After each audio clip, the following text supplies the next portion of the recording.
बंधुगण भारत ही प्रथम robot army देखि पूरा विश्व आश्चर्य होइछि एवं वर्तमान भारत निजर मिलिटरी टेक्नोलोजी डेवलपमेंट करी पूरा विश्व रे हेडलाइन सृष्टि करिछि एवं आपण एही वीडियोटी देखि भाबुथिबे जे यह कौनसी फ्यूचरिस्टिक वीडियो हेबो किंबा कौनसी विदेशी वीडियो हेबो किंबा कौनसी साइंटिस्ट मानक रिसर्च सेंटर हेबो किंतु आपण एही फोटोटी देखंतु एक रोबोटिक डॉग सहित आपण जणे भारतीय आर्मी को देखुथिबे ताहले आपण एठारे भाबंतु भारत निजर मिलिटरी टेक्नोलोजी पई केते सीरियस रहिछि एवं वर्तमान दा प्रिंट रे एक रिपोर्ट आसीछि जेउथिरे कुहा जायछि जे भारत ऑलरेडी एपरी रोबोट डॉग प्रस्तुत करि सारिछि एवं एही खबर वर्तमान पूरा विश्व रे हेडलाइन सृष्टि करिछि।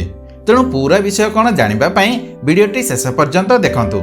यह सहित भारत दिनकु दिन निजर मिलिटरी टेक्नोलोजी डेवलप करुछि सेति पई वीडियोटी लाइक करी कमेंट बॉक्स रे जय हिंद निश्चय लिखंतु। बंधुगण आगामी समय गुड़िक अत्यंत गुरुत्वपूर्ण होगाकू जाउछि एवं वर्तमानर जुग एक युद्धर जुग अनेक देश परस्पर युद्धरे लिप्त रहिचंती एवं जेभली जियो पॉलिटिकल टेंशन चलीछि देशर सुरक्षा करबाकू आमको टेक्नोलोजी रे अन्य देश सहित समान हेबाकू पड़िबो। जदि आमे टेक्नोलोजी रे कौनसी प्रकार दुर्बलता देखाऊ तेबे चीन आमको छाड़िबो नाही एवं वर्तमान एपरी समय आसीछि जेपरि कि केबे भी परमाणु युद्ध होई पारे ता हेबो कि नाही कहिबा कष्टकर जदि बा हुए तेबे रूसिया आरंभ करि पारे। जदि अमेरिका और रूस मध्य किछि भी घटे तेबे आगामी दशंधि रे एक गुरुत्वपूर्ण युद्ध हेबार संभावना रहिछि एवं जेतेबेले सेही देश रे युद्ध हेबो यह साइबर युद्ध हेबो। एथिरे computer internet robot drone automatic vehicle एवं एआई द्वारा हेबो। अनेक विशेषज्ञ माने वर्तमान आलोचना कलेनी जे प्रत्येक देश आर्टिफिशियल इंटेलिजेंस व्यवहार करी रोबोट को उन्नत मस्तिष्क देबाकू चेष्टा करूछंती। प्रत्येक देश चाहती जे सेमानक समस्त सीमा संपूर्ण सुरक्षित हेउ एवं अनेक यूरोपीय देश मध्य दाबी करूछंती जे सेमाने ड्रोन वाल निर्माण करिवे अर्थात फ्लाइंग ड्रोन सहित सेमानकर सीमा अंचल को नियंत्रण करिवार क्षमता रहिबो। जदि सेठारे किछि बा गतिविधि देखा जाए तेबे सेमाने तुरंत प्रतिक्रिया करिवार क्षमता पाइबे।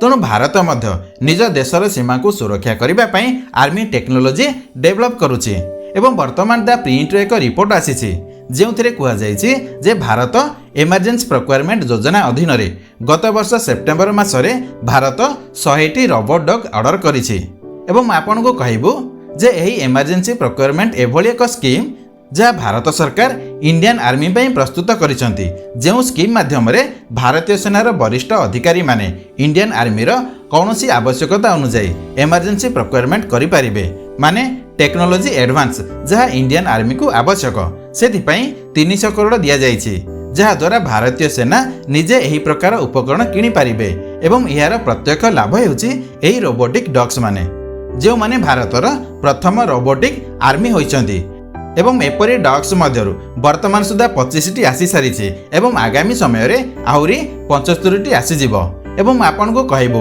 जे सबुठारु बड़ कथा हेउछि एही रोबोट्स डॉग्स मानकु दिल्ली रो एक कंपनी तयारी करूछि। यार अर्थ वर्तमान भारत रे एही प्रकार डॉग तयारी करा जाउछि। जदि भारत एथिरे सफल हेउछि तेबे कल्पना करंतु भविष्यत रे भारतीय सेना पई भारत सरकार कोन योजना करिथिबे एवं वर्तमान भारतीय सेना एडवांस टेक्नोलोजी आड़को गति करि सारिछि जहाँ चीन सहित टक्कर दे पारिबो एवं एही रोबोट डॉग गुडिक कौनसी साधारण रोबोट डॉग नुहंती से गुडिक मध्य रे हाई रेजोल्यूशन कैमेरा रहिछि जहाँ द्वारा सेमाने कौनसी भी बम को अति सहजरे चिन्हि पारिबे एवं एही डॉग गुडिक बायोलॉजिकल हेउ किबा केमिकल हेउ एथिरे एपरी इंटेलिजेंस डिटेक्शन सिस्टम लगा जायछि जहाँ माध्यम रे सेमाने विपदजनक वस्तु गुडिक सहजरे चिन्हट करि पारिबे एवं एही रोबोट गुडिक एपरी मनिपुलेटर सहित सज्जित करा जायछि कौनसी भी बम को सेमाने अति सहजरे हैंडल करि पारिबे। ये सहित एही डॉग माने जे कोनसी जगह को अति सहजरे जाई पारंती जेपरि कि पहाच हेउ किबा खालडेप पहाड़ हेउ सेमाने अति सहजरे जाई पारंती। या सहित सेमानक उपरे मध्य एक राफेल लगा जाई सेमानकु प्रत्यक्ष अस्त्र भाबरे मध्य व्यवहार करा जाई परिबो एवं गुप्तचर एवं तदारख पई सेमानकु विकसित करा जायछि जहाँ सेमाने सोल्जर मानक सहित टेरर अंचल को मध्य जाई परिबे एवं भारी सामान मध्य अन्य जगह को नहीं पारिबे एवं यार व्यवहार अति शीघ्र भारत रे हेबाकू जाउछि एवं एही रोबोट डॉग गुडिकरे थर्माल सेंसर एवं थर्माल कैमेरा थाए जहाँ अंधारे मध्य सेमाने जेकोसी ऑब्जेक्ट को सहजरे चिन्हि पारिबे ଏହା ସହିତ ଏମାନଙ୍କ ମଧ୍ୟରେ ନାଇଟ୍ ଭିଜନ ମଧ୍ୟ ରହିଛି ଏବଂ ଅନେକ ଉନ୍ନତ ପ୍ରତିରକ୍ଷା ଉପକରଣ ମଧ୍ୟ ରହିଛି ଏବଂ ଅନେକ ସେନ୍ସର ମଧ୍ୟ ରହିଛି ଯାହା ଏହି ରୋବୋଟିକ୍ ଡଗ୍ ଗୁଡ଼ିକୁ ଗୁପ୍ତ ତଥ୍ୟ ସଂଗ୍ରହ କରିବାରେ ସାହାଯ୍ୟ କରିଥାଏ। ଏବଂ ଏହି ରୋବଟ୍ ଡଗ୍ ଗୁଡ଼ିକ ଯାହା ବି ଦେଖନ୍ତି ଏହାର ପ୍ରକୃତ ସମୟର ଫୁଟେଜ୍ ସିଧାସଳଖ ସେମାନଙ୍କର ହ୍ୟାଣ୍ଡଲର ନିକଟକୁ ଯିବ। ଏମାନଙ୍କ ହ୍ୟାଣ୍ଡଲର ହୁଏତ କମାଣ୍ଡ କଣ୍ଟ୍ରୋଲ ସେଣ୍ଟରରେ ବସିଥିବେ ଯିଏକି ଜଣେ ଭାରତୀୟ ସୈନିକ ହୋଇପାରନ୍ତି। ସେ ସିଧାସଳଖ ଏହାର ସୂଚନା ପାଇପାରିବେ ଏବଂ ଆମେ ସେମାନଙ୍କୁ ରୋବୋଟିକ୍ ଡଗ୍ କହୁଛୁ ଏବଂ ସେମାନଙ୍କର ପ୍ରକୃତ ନାମ ହେଉଛି ମ୍ୟୁଲ୍ ମଲ୍ଟିଲିଟି ଲିଗେଡ୍ ଇକ୍ୱିପମେଣ୍ଟ ଏବଂ ଏଥିରୁ ପ୍ରାୟ 100ଟି ରୋବଟ୍ ଡଗ୍ ଭାରତୀୟ ସେନା ଦ୍ୱାରା ଅର୍ଡର କରାଯାଇଛି। ଦେଖନ୍ତୁ ବର୍ତ୍ତମାନ ଯେଉଁ ସମୟ ଚାଲିଛି ଟେକ୍ନିକ୍ ସମୟ ଚାଲିଛି। ଏହି ସମୟରେ drone robotic dogs robotic soldiers ସ୍ୱୟଂଚାଳିତ ଭାଇକେଲ ଏବଂ ସେମାନଙ୍କ ଉପରେ ଲଗାଯାଇଥିବା ବିପଜ୍ଜନକ ଅସ୍ତ୍ରର ସମୟ ଚାଲିଛି ଏବଂ ଏହି ପ୍ରକାର ସ୍ୱୟଂଚାଳିତ ରୋବର ଗୁଡ଼ିକୁ ଅଧିକ ଥଣ୍ଡା ଦ୍ୱାରା ଗୁରୁତର ଭାବରେ ପ୍ରଭାବିତ ହୋଇଥିବା ଅଞ୍ଚଳରେ ନିୟୋଜିତ କରାଯାଇପାରିବ ଯେଉଁ ଜାଗାକୁ ଯିବା ଅସମ୍ଭବ ଏବଂ ଶତ୍ରୁମାନଙ୍କ ପ୍ରବେଶ ହେବାର ସମ୍ଭାବନା ଅଧିକ ଥାଏ।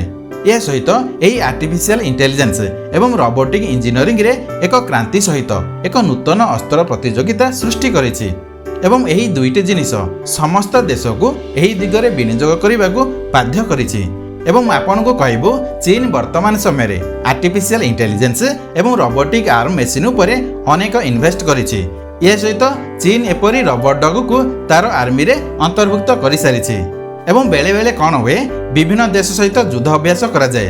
ତେଣୁ ଗତ ବର୍ଷ ଚୀନ କମ୍ବୋଡିଆ ସହିତ ଯୁଦ୍ଧ ଅଭ୍ୟାସ କରିଥିଲା ଏବଂ ଏଥିରେ ଆକ୍ରମଣକାରୀ ରାଫେଲ ସହିତ ରୋବଟ୍ ଗୁଡ଼ିକ ଅନ୍ତର୍ଭୁକ୍ତ କରାଯାଇଥିଲା ଏବଂ ସେମାନଙ୍କୁ ମଧ୍ୟ ପ୍ରଦର୍ଶନ କରାଯାଇଥିଲା। ବର୍ତ୍ତମାନ ଚୀନ ପରି ଭାରତ ମଧ୍ୟ ନିଜ ସୀମାକୁ ସୁରକ୍ଷିତ କରିବା ପାଇଁ ଏପରି ରୋବଟ୍ ଆବଶ୍ୟକ କରିଥାଏ।